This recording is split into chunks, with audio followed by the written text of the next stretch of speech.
From bags to bottles, plastic is everywhere, but it's a lot more harmful than we think. A beloved couple, owners of this store for almost 2 decades.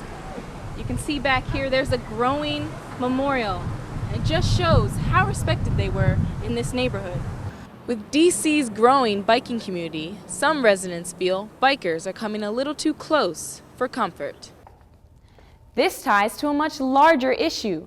A recent study from the University of North Carolina found that test scores increased with students who had more in-class activities and online exercises. But too many captures may get you in trouble, with members of Congress losing their political careers and celebrities being exposed. I asked a psychology researcher if this was narcissism. Eberl is drowning in $1.2 million in debt, and he owes $120,000 in rental fees. It doesn't look like his customers are getting their money back.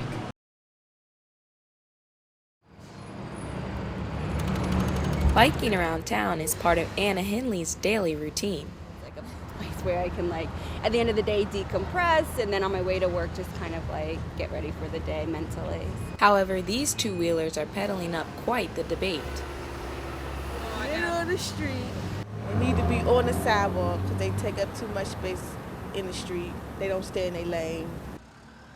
With DC's growing biking community, some residents feel bikers are coming a little too close for comfort.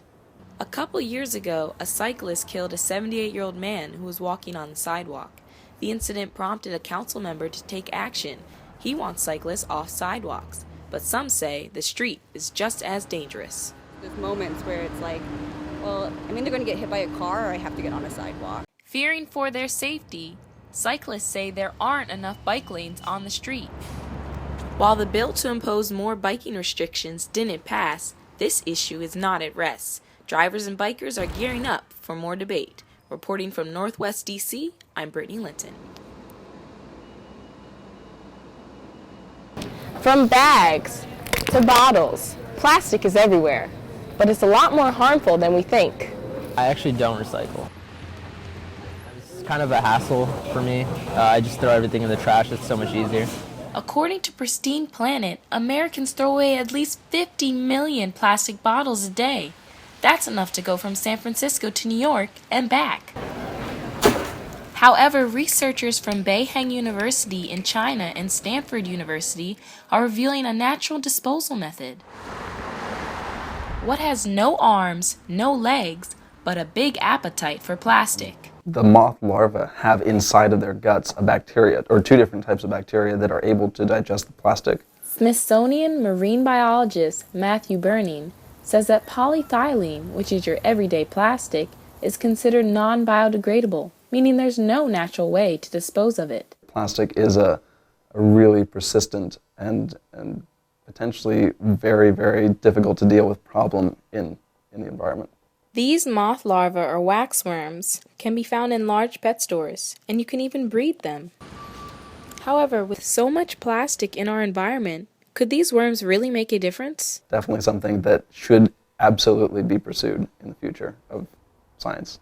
Reporting from College Park, I'm Brittany Linton. I was on the selfie bandwagon from the beginning. She calls herself a selfie semi-professional, and with over 6,000 followers, Lexi Brown knows a thing or two about finding her best angle. Well, some people take them like that, some people take them look away, the off-guard selfie. I don't think that's possible, but people try. Personally, I like this angle, looking down, That's my favorite. But what has people so fascinated about this new phenomenon? Even Oxford Dictionary named selfies the #1 word for 2013. I think people take them because you can control the angle, the lighting. You already know what you're going to look like before you even press the capture button. But too many captures may get you in trouble, with members of Congress losing their political careers and celebrities being exposed. I asked a psychology researcher if this was narcissism. It's possible, but I do think that it's reflective of a generation that's just a lot more willing to advertise themselves and their whole life, to share all the time what's going on with their lives, from the waffles they had for breakfast to how they look at the department store in a new dress. Still, Babouche believes there isn't enough research to make the narcissism claim. Brown would agree. Keep doing you. Like, if you like selfies, then like selfies. From the University of Maryland, This is how you take a selfie. I'm Brittany Linton.